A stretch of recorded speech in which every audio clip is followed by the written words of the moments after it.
A long time ago, before Donald Trump was President of the United States, one of the first things we knew him for, of course, was him saying, "You're fired" on The Apprentice, right? And one time I had really bad service while on a flight. I believe it was to Japan. I was talking to the flight attendant and asking her to please be careful when serving the food because I have some dietary restrictions. I don't want the food to spill all over me, and she kind of made fun of me for making that request. And fortunately, the people sitting next to me were very understanding, so they kept an eye on things for me. So that was good.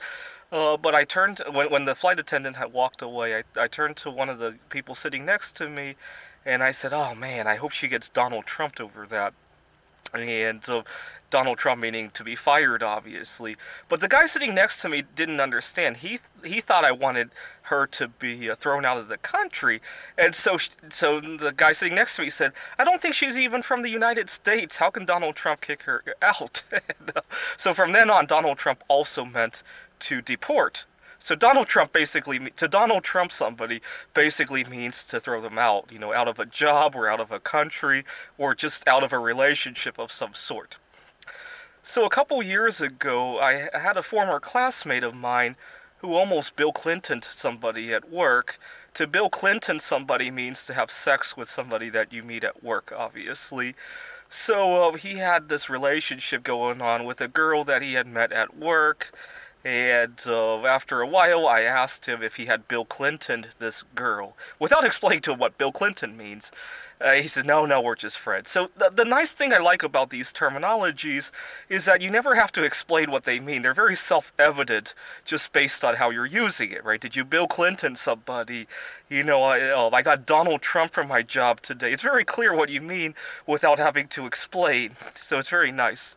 I had a Unfortunately, one of my former high school classmates, he passed away a couple years ago. But before he passed away, he had got hooked on drugs, and he had inherited some money from his grandmother, and before he knew it was all gone. I only heard about this from secondhand accounts, but basically, from then on, my other classmate and I, we like to joke that he had George Bushed all his money.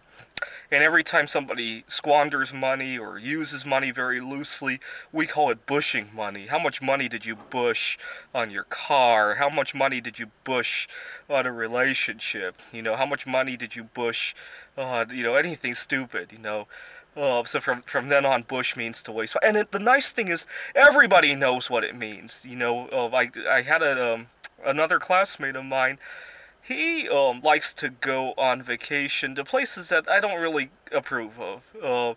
And I would think that he has a lot of vacation time to spend with me here in Seattle to come visit me, but he doesn't. And I would say, "What did you bush your vacation on this time?" And he knows what bush means without me having to explain what it means. It's very nice. This summer, I hope to challenge myself to walk. I love long distance walks from Seattle to Ellensburg. I'll probably walk just one way and then take the bus back.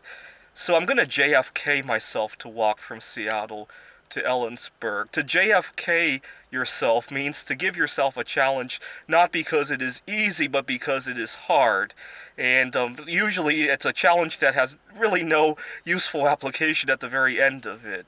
But at the same time, usually such a challenge allows you to learn new things as you go, right? So as I walk to Ellensburg, I might meet some locals along the way and gain some knowledge and gain some social skills.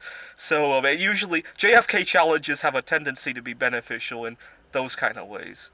So next time you have a concept that one of our former presidents have used, feel free to use his name in place of that concept. It will bring a spice instantly to your conversation.